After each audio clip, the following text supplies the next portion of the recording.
घुसपैठ जिसको कहेंगे, शब्द ये होना चाहिए, राजनीतिक घुसपैठ। क्या होगा झारखंड का, आप बताएं। देखिए अजय जी, आपने जिस बात को कहा घुसपैठ, इस पर इरफान अंसारी ने कहा कि हाँ झारखंड में घुसपैठ है, इसमें कोई शक नहीं। और दो घुसपैठी हैं, उन्होंने दो को चिन्हित किया। एक को शिवराज सिंह चौहान, बोला शिवराज सिंह चौहान जो व्यापम घोटाला के लिए चिन्हित किए जा चुके हैं, उन्होंने बोला। दूसरा बोला शारदा चिट फंड घोटाला के नायक, ऐसे करके इरफान अंसारी ने बोला, ये मैं नहीं बोल रहा हूं। उन्होंने दो लोगों को चिन्हित किया है। और जो हमने टीवी वगैरह में भी देखा है, वो बात आपने सही कहा कि यहाँ के लोग भी मर्माहत हैं। और कई कार्यकर्ता तो अपने फेसबुक के माध्यम से बातों को रख रहे हैं। अब उदाहरण स्वरूप आप देख लीजिए, संथाल परगना के एक नेता है संजय सौर्य, उन्होंने अपने फेसबुक पर लिखा है कि सौत के लिए पति को छोड़ दिया। ये क्या मतलब है भाई?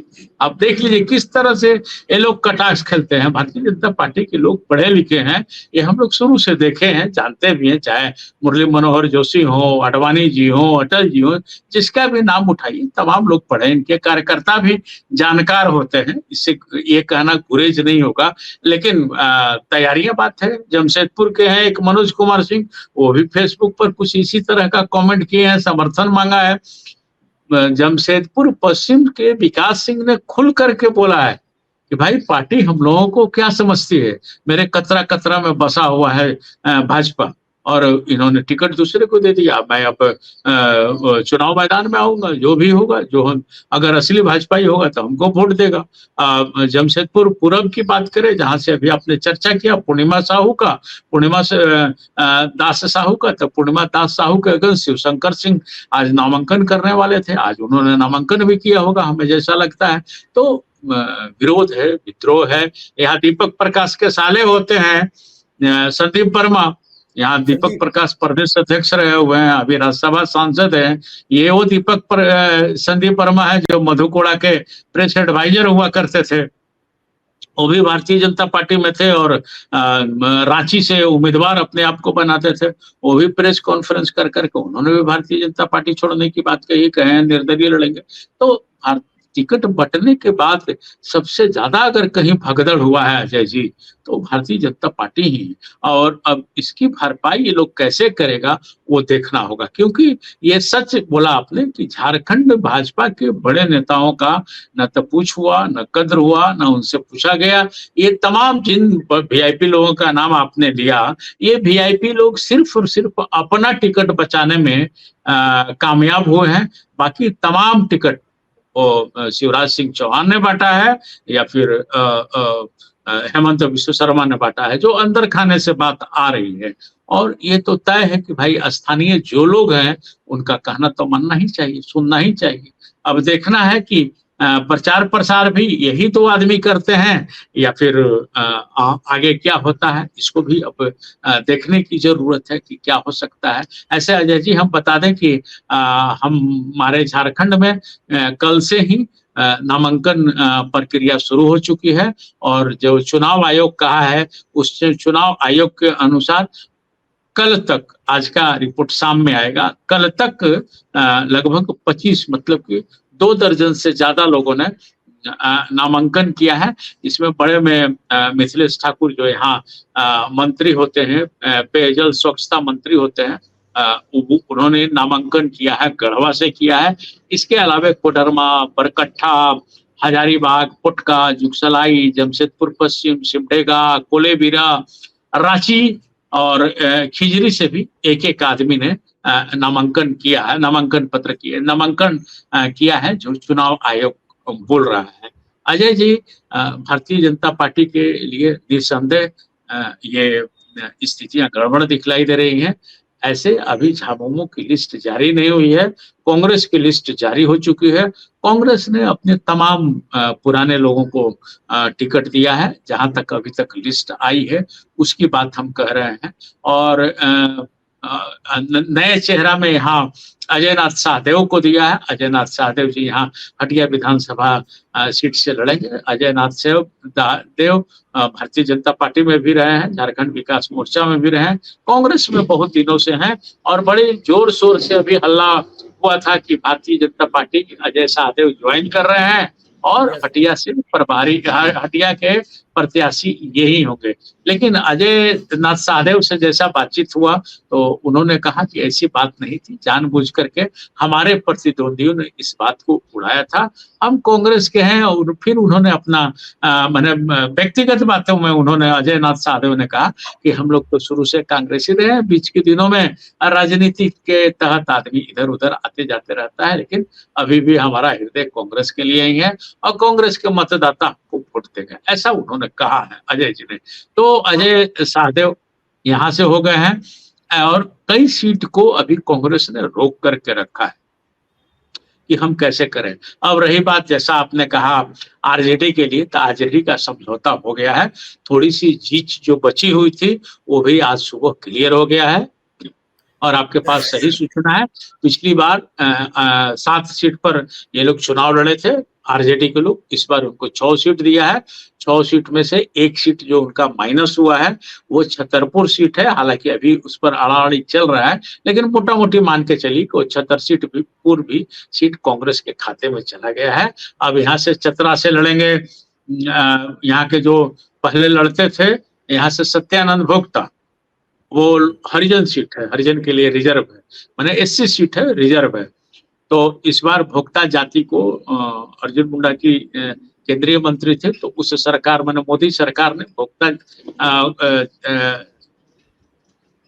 जाति को एससी से एसटी में कन्वर्ट कर दिया, मतलब अब जनजातीय श्रेणी की वो सीट हो गई है। तो वहाँ भोक्ता जी की बहू लड़ेगी, शायद रश्मि प्रकाश उनका नाम है।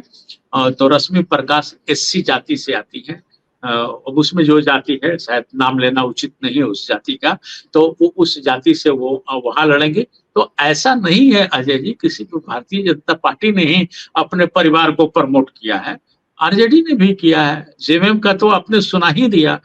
दूसरी तरफ चले जाए कम्युनिस्ट की, तो कम्युनिस्ट के पास कोई नेता ही नहीं है, बार बार वही बगोदर, वही विनोद सिंह, वो भी आया है महेंद्र बाबू के लड़के, महेंद्र सिंह जी के लड़के। महेंद्र सिंह जी की जब हत्या हो गई उसके बाद से वही चुनाव लड़ रहे हैं।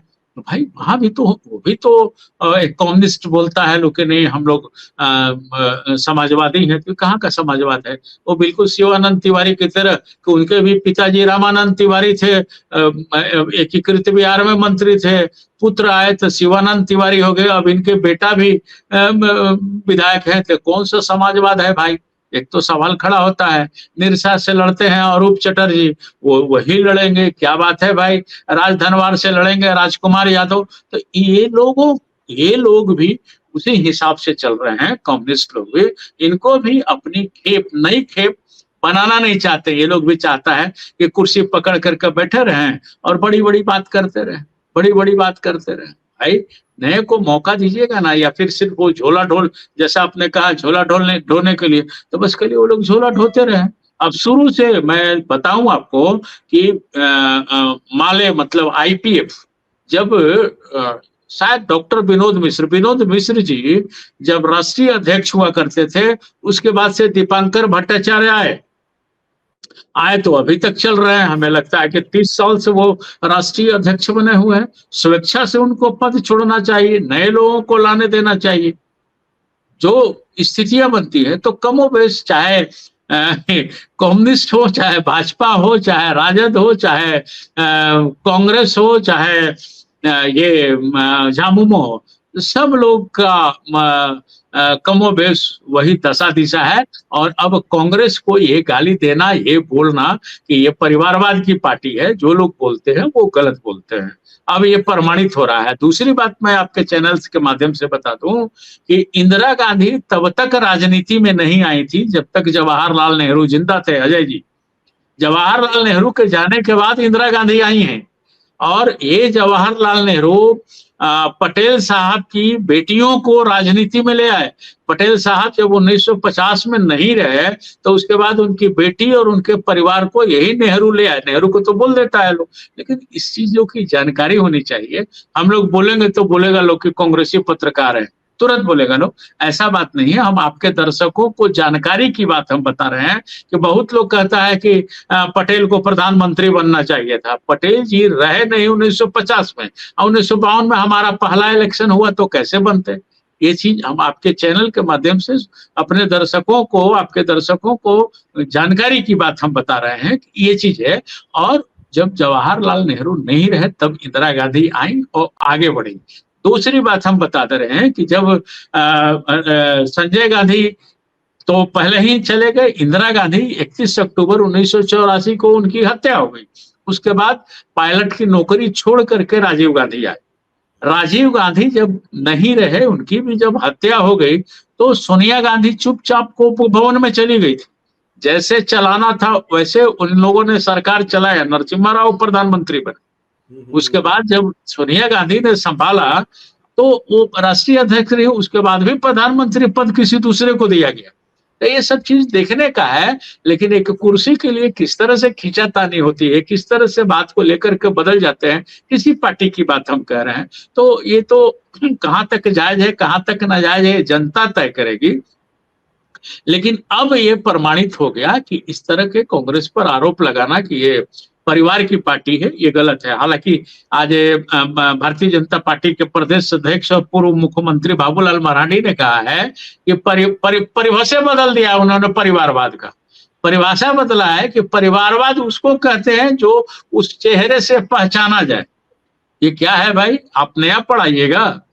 आप पे बहुत ज्यादा पढ़े लिखे हैं कि परिवारवाद का ही परिभाषा होता है। तो ऐसे भी बाबूलाल मरांडी की बातों को बहुत गंभीरता से जनता ले नहीं रही है अजय जी, इसलिए कि ये 15 वर्षों तक भारतीय जनता पार्टी को गाली दी है। आपके चैनल के माध्यम से मैंने पहले भी कहा है कि पेपर कटिंग का भी दिखा देंगे कि मधु कोड़ा की सरकार हो, अर्जुन मुंडा की सरकार हो, रघुवर जी की सरकार हो, लगातार ये बोलते थे कि भ्रष्टाचार इतना फैला हुआ है कि नींद नहीं आती है। अब कैसे नींद आ रही है भाई? सबसे पहले तो उनको इस पर जवाब देना चाहिए। एक पत्रकार होने के नाते समाज से ये सवाल आ रहे हैं, ये मेरा सवाल नहीं कि अब उनको नींद कैसे आती है, उनको बताने की जरूरत है कि नींद कैसे आ रही है। 15 वर्ष तक जितनी बात आपने कहा कि अब मैं हाफ पैंट पहनना छोड़ दिया, उस पर जनता पूछ रही है कि भाई आखिर अब कब कैसे पहन लिए, ये तो आप बता दीजिए। सवाल उठना लाजमी है। देखिए, कश्मीर की गलतियों के लिए नेहरू जी को आज तक दोषी करार दिया जा रहा है, जबकि नेहरू जी को नहीं रहे हुए 50 साल से ऊपर हो गए अजय जी। तो ये इतिहास है, इतिहास सबका लिखा जाता है कि हाँ भाई किस तरह से क्या हो रहा है। अमित शाह जी ने जिस तरह से कहा कि नीतीश जी और ललन बाबू आपके लिए भारतीय जनता पार्टी के दरवाजे बंद, अब खुल कैसे गए भाई? ये इतिहास है, आप लिखे हम लिखे कहीं ना कहीं लिखा जाएगा। तो राजनेताओं को इतिहास से डरने की जरूरत है, ये मेरा मशवरा है। हो सकता है ये मशवरा आपका भी हो कि हाँ भाई इतिहास से आप लोग डरिए। ऐसा देखिए, लाल बहादुर शास्त्री नहीं रहे, आज हम लोग सबको याद करते हैं लाल बहादुर शास्त्री को। 1966 के बाद उन्होंने जब पद ज्वाइन किया तो चला, बढ़िया किया उन्होंने। आज शर्ट पैंट खाने का दाना सबका इंतजाम किया लाल बहादुर शास्त्री को। सत्ता पक्ष हो चाहे विपक्ष, लाल बहादुर शास्त्री पर तो उंगली नहीं उठाता कोई भी कभी भी। इतने झंझावट और इतने छीछा लेदर के बाद लाल बहादुर शास्त्री जी पर गाली देने वाले कोई लोग हमें नहीं मिले हैं अभी तक, या ना ही अजय जी आप भी अपना 35-40 साल के पत्रकारिता में कहीं लिखा हुआ मानेंगे कि हाँ क्या है। लाल बहादुर शास्त्री के बेटे अनिल शास्त्री से मेरी मुलाकात हुई थी 3-4 साल पहले। हमने पूछा कैसा चल रहा है जय जवान जय किसान। वो धीर गंभीर, और उन्होंने एक बात कहा, बातें होती हैं। हम बोले आपके बाबूजी ने इसको ले आया था जय जवान जय किसान। बोले बातें तो जरूर होती है जय जवान की जय किसान की, लेकिन वो इम्प्लीमेंट नहीं होता है। अनिल शास्त्री जी का वो दर्द बोलते वक्त जिस तरह से उनका चेहरा गंभीर हो गया, जिस तरह से होठ उनके लटपटाए ये बात कहने में, मुझे बड़ा दुख हुआ। ये बात सच है कि होना चाहिए, जय जवान की बात होनी चाहिए, जय किसान की बात होनी चाहिए। ये नारा इसलिए दिया गया था कि हमारी सीमा की रक्षा सुरक्षा करेंगे हमारे जवान, और हमारे अन्नदाता जो है किसान जो है वो हमको भोजन देंगे ताकि हम पुष्ट रहें, संतुष्ट रहें और चुस्त रहें। दुश्मनों का लगातार हम लोग मुकाबला करें और उनको मुंहतोड़ जवाब दें। इसलिए लाल बहादुर शास्त्री ने इस नारे को ले आया था। तो खैर अब ये सब तो राजनीतिक बातें हो चुकी हैं या हो रही हैं, तो उसमें क्या कहा जाए, लेकिन ये परिभाषा की परिवार चिन्ह पार्टी चिन्हित होती है परिवार से, तो शायद उनको एक बार पढ़ लेने की जरूरत है ताकि लोग इन चीजों को समझें और जानें। बस खाली झूठ बोलने से काम नहीं चलेगा ना अजय जी। तो अभी परिभाषा हर चीज का बदलते गया है। एक छोटा उदाहरण और देना चाहेंगे अजय जी। कुमार विश्वास को हम सुन रहे थे, एक दिन कुमार विश्वास ने कहा कि आज 18 साल 20 साल का बच्चा गांधी को गाली दे देता है, मोहनदास करमचंद गांधी को गाली दे देता है। और जब जॉर्ज पंचम से मिलने गांधी जी गए थे तो नंग धड़ंग गए थे, बस केवल एक धोती पहन करके चले गए थे, जबकि जॉर्ज पंचम से मिलने के लिए सूटेड बूटेड लोगों को जाने का आदेश ही नहीं होता था। जब गांधी उस बोले ना मैं तो जाऊंगा इसी तरह मिलने, जब वो इसी तरह मिलने चले गए तब जॉर्ज पंचम बोला कि अब हम लोग इंडिया को कुछ नहीं कर सकते। विश्वास ने कहा, कुमार विश्वास ने कहा, आज का एक 22 साल 24 साल का छोड़ा हो चाहे कोई हो, एक बार अपने थानेदार से थोड़ा आंख मिलाकर के देख ले, आज 70 साल की आजादी के बाद तो हम बताते हैं। तो ये सब चीजें हैं अजय जी। अभी सब लोग वही हैं, चाहे कम्युनिस्ट हमने बतलाया, चाहे भारतीय जनता पार्टी मैंने बताया, चाहे कांग्रेस हमने बताया, चाहे आरजेडी राष्ट्रीय जनता दल हमने बताया, किसी की पार्टी के झामुमो तो है। तो परिवारवाद कहिए, क्षेत्र परिवारवाद कहिए, तो अभी सब हमाम में आज मैं बोल रहा हूं कि नंगे। आपने ये सही कहा, मैं भी यही कहने जा रहा था कि आज की तारीख में देखा जाए तो हमाम में सारे नंगे हैं।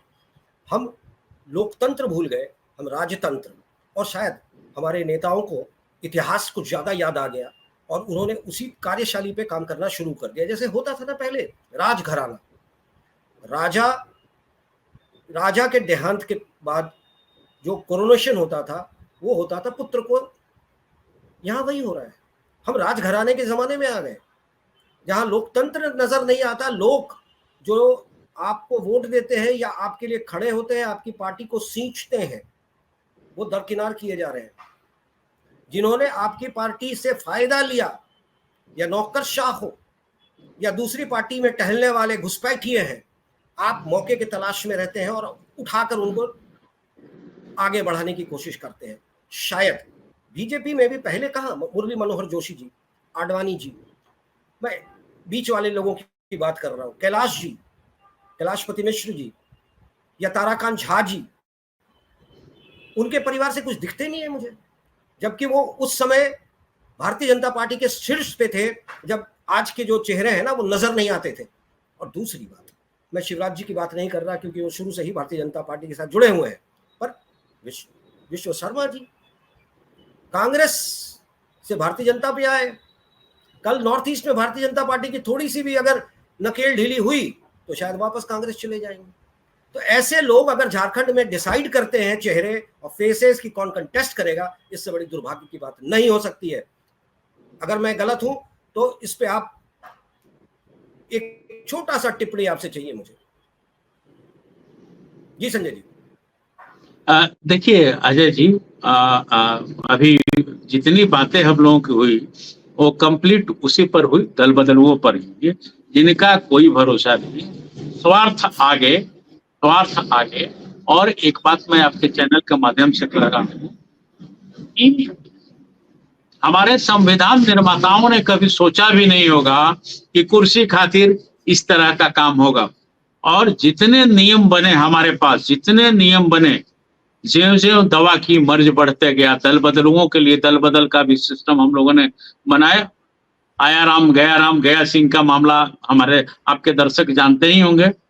अब तो बीच में है उलट करके सरकार बदल दिया जा रहा है, फिर से नई सरकार हो जा रही, जबरन गिरा दिया जा रहा है। ये सब चीज लोकतंत्र के लिए नुकसानदायक हो गया है और ये अच्छा संदेश नहीं जा रहा है। और हमारे नेताओं को, तमाम पार्टी के नेताओं को इतिहास से डरना चाहिए। आज भी पत्रकारिता है अजय जी, और पत्रकार बात करते हैं और पत्रकारिता पर ही भरोसा है आज भी। तो इसको भी सुदृढ़ और मजबूत करने का जरूरत है। ये सुदृढ़ हो और मजबूत हो। लाख कोई कहे गोदी मीडिया या कोई मीडिया, लेकिन आज तमाम नेता, किसी दल के नेता को मीडिया की ही जरूरत है। प्रवचन चाहे जो एंकर जो दे लेवे, लेकिन है काम कर रहे हैं लोग। और आज भी भरोसा है हम लोग अपनी जागरूकता जनता के बीच बनाए रखें और पत्रकारिता धर्म का पालन करते रहे। राजनेता लोग इतिहास से डरे, आज का यही विचार होना चाहिए। शायद आपके तरफ से भी यही विचार हो तो ज्यादा बढ़िया होगा। नहीं, आपने सही कहा कि हम अपना काम करते रहें। राजनेता अपने काम से दूर हैं। शायद उनमें कभी सुबुद्धि या बुद्धि आ जाए कि वापस अपने उस सिद्धांत पे, विचारधारा पे राजनीति करें। मेरा आपसे और आपके वोटर्स, झारखंड के वोटर से बस यही पूछना है कि उनकी सोच कहाँ तक जाएगी इस मामले में। क्या वो फिर से आयाराम गयाराम की सरकार को समर्थन देंगे, दल बदलुओं के दम पे झारखंड को बचाने की कोशिश करेंगे, या फिर एक सही निर्णय लेंगे आने वाले 13 को, 20 को, जिससे कि 23 को उनकी अपनी ताकत से झारखंड फिर से पनप सके, एक नया झारखंड का निर्माण हो सके। जी धन्यवाद संजय जी, बहुत अच्छा लगा आपसे बात करके। हम इसी तरह के मुद्दों पे फिर आपके पास आते ही रहेंगे जब तक झारखंड में बदलाव ना आ जाए। जी। और आप हमसे जुड़े रहने के लिए सब्सक्राइब करें YouTube पर, फॉलो करें Twitter पर और लाइक करें Facebook पर। और ज्यादा जानकारी के लिए आपको टाइप करना होगा सिर्फ न्यूज़ नशा।